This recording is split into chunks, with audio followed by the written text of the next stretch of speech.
علیکم جی ناظرین، آپ سن رہے ہیں گجرانوالہ کاموں کی جیل کا ایک مناظرہ جو مولانا حبیب الرحمن یزدانی رحمہ اللہ اور مولانا اکرم رضوی بریلوی کے مابین کاموں کی جیل میں ہوا تھا، اور اس مناظرے کی رداد خود حضرت یزدانی شہید نے بیان فرمائی۔ فرماتے ہیں کہ بریلویوں کے امام المناظرین سے ہمارا مناظرہ گزشتہ 8 تاریخ کو طے تھا، لیکن 7 تاریخ کو ہمیں بھی ان کو بھی تھانے میں بلا لیا گیا۔ تھانے دار نے ہمیں کہا کہ آپ سے درخواست ہے کہ آپ کے درمیان کل جو مناظرہ ہو رہا ہے اسے ترک کر دیں، کیونکہ اس طرح بھائی چارے کی فضا خراب ہوگی اور فریقین میں نفرت پھیلے گی۔ تو میں نے تھانے دار سے کہا کہ اگر آپ سرعام مناظرے پر پابندی لگا دینا چاہتے ہیں تو میرا خیال یہ ہے کہ مناظرہ چاہے تھانے کے اندر ہی ہونا ضرور چاہیے، تاکہ ان کو اپنے مذہب کا بھی پتہ چل جائے اور ہمارے مسلک کا بھی علم ہو جائے۔ اب تھانے دار یہ تو نہیں کہہ سکتا تھا کہ ٹھیک ہے مناظرہ یہاں ہی کر لیں، لیکن میں نے کہا کہ موقع ضرور ملنا چاہیے۔ چنانچہ بات چلتے چلتے شروع ہو گئی اور مناظرے کا رخ اختیار کر گئی۔ 6-7 آدمی ہمارے بھی وہاں موجود تھے، 6-7 آدمی ان کے بھی موجود تھے۔ اتوار کا دن 11 بجے سے 1 بجے تک ان سے گفتگو ہوئی۔ بہرحال جب بات آگے بڑھی تو میں نے ان سے 5 سوال کیے، لیکن خدا کی قسم ان سے کوئی جواب نہ بن سکا۔ میرے ان 5-6 سوالوں کا ان کے پاس کوئی جواب نہ تھا۔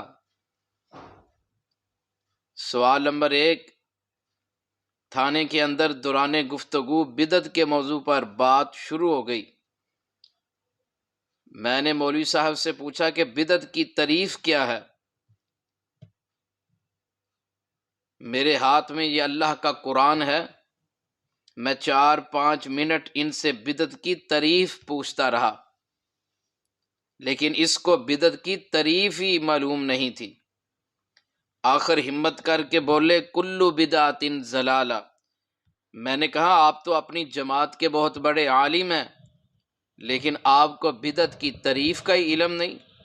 یہ جو آپ نے کلو بدعت ضلالہ فرمایا یہ بدعت کی تعریف نہیں، یہ حکم ہے۔ میں آپ سے تعریف پوچھ رہا ہوں اور آپ حکم بتا رہے ہیں۔ ان کے ایک مولوی سردار صاحب بھی وہاں موجود تھے۔ پھر میں نے ان سے پوچھا اور کہا کہ ان کو تو بدعت کی تعریف نہیں آئی، آپ ہی بتا دیں۔ تو مولوی سردار صاحب بھی بتانے سے قاصر رہے۔ پھر میں نے انہیں بتایا کہ بدعت وہ ہے کہ ایک نئی چیز کو دین کے اندر داخل کر دیا جائے اور اسے عین اسلام سمجھ لیا جائے۔ اب ان کا جواب سنیے اور سوچئے کہ ان مناظر صاحب کا علم کتنا ہے اور قابلیت کتنی ہے۔ مجھے کہنے لگے یزدانی صاحب آپ نے یہ جو اتنے سپیکر لگائے ہوئے ہیں کیا یہ بدعت نہیں؟ یہ تھانے دار اور دیگر تمام افراد کے سامنے گفتگو ہو رہی ہے۔ پہلے تو بدعت کی تعریف ہی نہیں آئی اور جب میں نے بتائی تو سپیکروں کو بدعت بنا دیا۔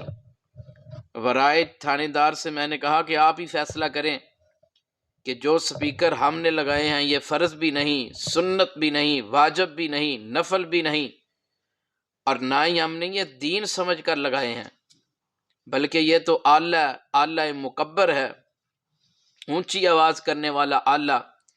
اس لیے ہم نے یہ آلہ صرف اونچی آواز کرنے کے لیے لگایا ہے، دین سمجھ کر ہم نے نہیں لگایا۔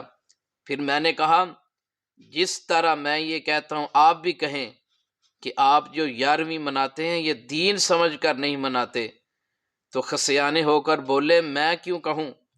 سوال نمبر 2، آپ ذرا اندازہ فرمائیں، کہنے لگے آپ جو دم کرتے ہیں شرک ہے۔ وڑائے تھانے دار سے میں نے مخاطب ہو کر کہا جناب آپ کے سامنے ایک مسئلے کا تو فیصلہ ہو گیا، اب دوسرے مسئلے میں کتاب و سنت سے ثابت کرتا ہوں کہ دم کرنا سنت ہے۔ بخاری شریف کی روایت میں نے پیش کی کہ صحابہ کرام رضوان اللہ علیہم اجمعین کسی سفر پر گئے، ایک مقام پر قیام کیا، اور وہاں کا جو سردار اور چودھری تھا اس کو کسی سانپ یا بچھو نے ڈس لیا۔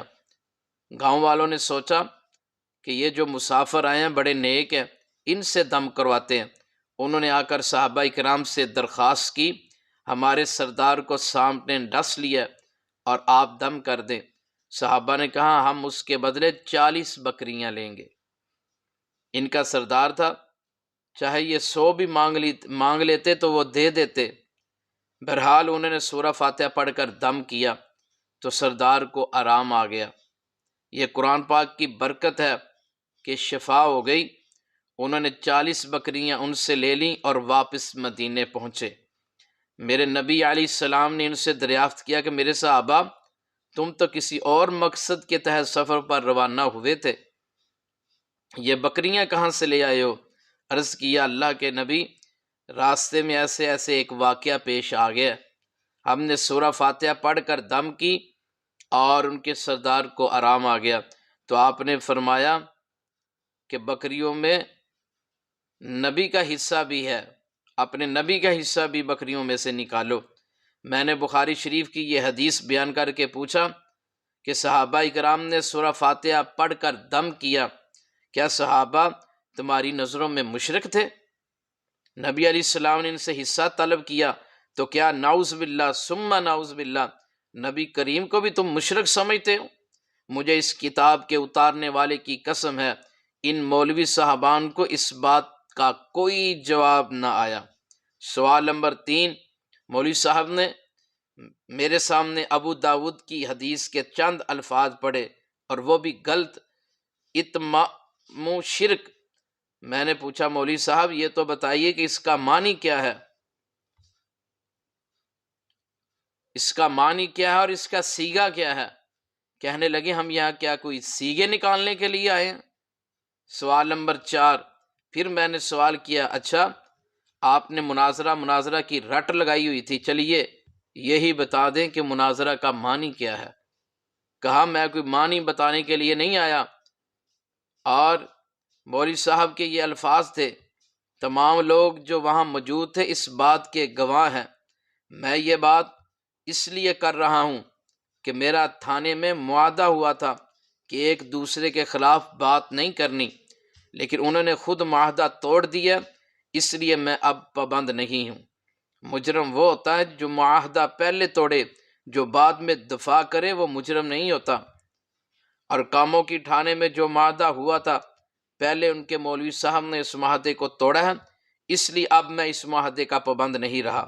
سوال نمبر 5، میں نے دریافت کیا کہ آپ جو ابو داؤد کی حدیث بیان کر رہے ہیں کہ ابو داؤد کی کوئی شرح بھی ہے جو پاکستان میں فروخت ہوتی ہے، دکانوں پر ملتی ہے، لائبریریوں میں مل سکتی ہے؟ مجھے اس کتاب کے اتارنے والے کی قسم ہے ان کو ابو داؤد کی شرح کا نام ہی نہیں آیا۔ اہل حدیثوں سنو، تم یہ آواز گلی گلی پہنچا دو، تم میں پراپوگنڈے کی کمی ہے۔ وہ جھوٹے ہو کر شور اور وویلا مچا کر سچے بن جاتے ہیں، اور تم سچے ہو کر بھی چپ سادھ لیتے ہو۔ اب ایسا نہیں ہونا چاہیے۔ بر اسی پر بس نہیں، میں اپنی کرسی سے اٹھا اور ایک دوسرے مولوی صاحب کے پاس گیا اور پوچھا ان کو تو ابو داؤد کی شرح کا پتہ نہیں، آپ ہی بتا دیں۔ لیکن اس مولوی صاحب کو بھی نام نہیں آیا۔ پھر میں نے انہیں خود ہی بتایا ابو داؤد کی شرح کا نام ہے عون المعبود، میرے پاس گھر میں موجود ہے، مکے سے خرید کر لایا تھا، اس میں لکھا ہے تمائم، تمیمہ کی جمع ہے۔ سرکار مدینہ نے فرمایا کہ تمیمہ حرام ہے، شرک ہے۔ عرب کے لوگ جاہلیت میں من کے گلے میں پہن لیتے، اور آج بھی کئی لوگ پہنتے ہیں، اور اللہ کے نبی نے فرمایا گلے میں من کے پہننا حرام ہے، شرک ہے۔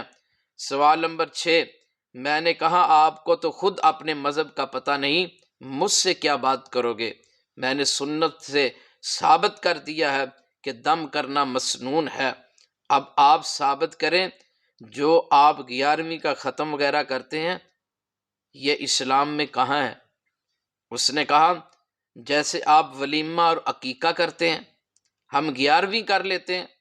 میں منبر رسول پر کھڑا ہوں، حضرت یزدانی شہید فرما رہے ہیں، آپ نے اس پورے مناظرے کی رداد خطبہ جمعہ میں بیان فرمائی، فرمایا میں منبر رسول پر کھڑا ہوں، اگر ایسے بات نہ ہوئی ہو یا میں نے زیر زبر کی کمی و بیشی کی ہو تو میں مجرم ہوں۔ ان کی یہ بات سن کر وڑائی تھانے دار صاحب بھی مسکرا پڑے، تو میں نے ان سے مخاطب ہو کر کہا جناب آپ نے دیکھا ان کا مطالعہ کتنا وسیع ہے، ان کو اتنا معلوم نہیں، دعوت ولیمہ سے احادیث کی کتب بڑی پڑی ہیں، اور مجھے یہ کوئی ضعیف موضوع غیر مستند روایتی دکھا دیں کہ 11ویں کا اسلام میں وجود ہے۔ ان کا مطالعہ یہ ہے، ان کی تو اہلیت یہ ہے، ان کی علمیت یہ ہے، ان کا نالج یہ ہے، ان کے نزدیک 11ویں اور ولیمہ ایک ہی چیز ہے۔ پھر جواب دیا کہ 11ویں میں کیا ہوتا ہے؟ صدقہ ہی تو ہوتا ہے، اصالِ ثواب ہے، بات اب سننے والی ہے۔ میں نے سوال کیا یہ اصالِ ثواب 12ویں 13ویں 14ویں تاریخ کو بھی پہنچ سکتا ہے کہ نہیں؟ تو برملا کہا ہاں دوسری تاریخوں کو بھی پہنچ سکتا ہے۔ تو پھر میں نے پوچھا 11ویں پھر ضروری تو نہ ہوئی، یہ 14ویں 15ویں 16ویں کو بھی اس کا ثواب پہنچ جاتا ہے، تو پھر 11ویں پھر ضروری تو نہ ہوئی؟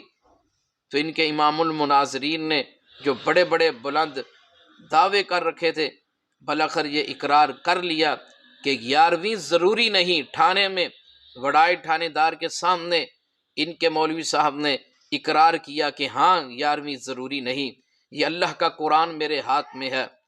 جب ان کی زبان سے میں نے یہ اقرار سنا تو میں بے ساختہ تھانے میں پکار اٹھا نعرہ تکبیر اللہ اکبر، مسلک اہل حدیث زندہ باد۔ فرمانے لگے ایمان سے بتائیے کہ نعرہ وہی لگا سکتا ہے جس کو فتح حاصل ہوئی ہو اور جیت گیا ہو، اور جس کو جواب ہی کوئی نہ آئے وہ اس طرح نہیں کہہ سکتا۔ پھر اس کے ہمراہ جو آدمی آئے تھے ان سے مخاطب ہو کر میں نے کہا کہ ایسے جاہل آدمی سے گفتگو کرنا یزدانی اپنی توہین سمجھتا ہے، اور میں نے یہ باتیں اس لیے کی ہیں کہ اس کے ساتھیوں کو تھانے دار کو پتہ چل جائے کہ یہ مولوی صاحب کتنے پانی میں ہے۔ تھانے دار صاحب بھی ان کی عالمانہ حیثیت کو جان چکے تھے، لہٰذا گویا ہوئے کہ برائے مہربانی اب آپ مناظرے کی بات ختم کر دیں۔ اور میں نے بات ختم کرتے کرتے ایک اور سوال کیا کہ حضرت بلال رضی اللہ تعالی عنہ 10 سال تک اونچی آواز میں اذان کہتے رہے، تو کیا وہ درود بھی اتنی اونچی آواز میں پڑھتے تھے کہ جتنی اونچی لوگ اذان کی آواز سنتے تھے اتنی اونچی درود کی آواز بھی سن سکیں؟ تو اس نے کہا سنتے تو نہیں تھے لیکن منع نہیں آیا۔ میں نے کہا اس کی طرف آئے ہو تو اذان میں حی علی الصلاۃ حی علی الفلاح 2 مرتبہ آیا ہے، اگر کوئی آدمی 5 مرتبہ کہہ دے تو کیا آپ منع دکھا سکتے ہیں؟ اسی طرح اذان کے آخر پر لا الہ الا اللہ کے بعد پھر محمد الرسول اللہ کہنا جائز ہے کہ نہیں؟ کہا نہیں جائز۔ میں نے پوچھا بتائیں اس کا منع کہاں لکھا ہوا ہے؟ یہ 7 مسئلے زیر بحث آئے، لیکن یہ اللہ کا قرآن میرے ہاتھ میں ہے، ان کو کسی بھی سوال کا صحیح جواب نہ آیا، اور باہر آ کر شور مچا دیا کہ یزدانی بھاگ گیا۔ یہ تو وہی بات ہوئی نا، ایک سکھ کو گرفتار کر لیا گیا، ساری رات اسے جوتے پڑے، اس کی خوب پٹائی کی گئی، باہر کھڑے ہوئے اس کے ساتھی بڑی بے چینی سے اس کی چیخیں سن رہے تھے۔ صبح کو جب سکھ سے ساتھیوں کی ملاقات ہوئی تو ساتھیوں نے پوچھا کیا بات تھی، ساری رات اندر سے شور کی آوازیں آتی رہی ہیں؟ تو سکھ کہنے لگا کہ وہ تو صفائی کر رہے تھے، کتابیں وغیرہ جھاڑ رہے تھے۔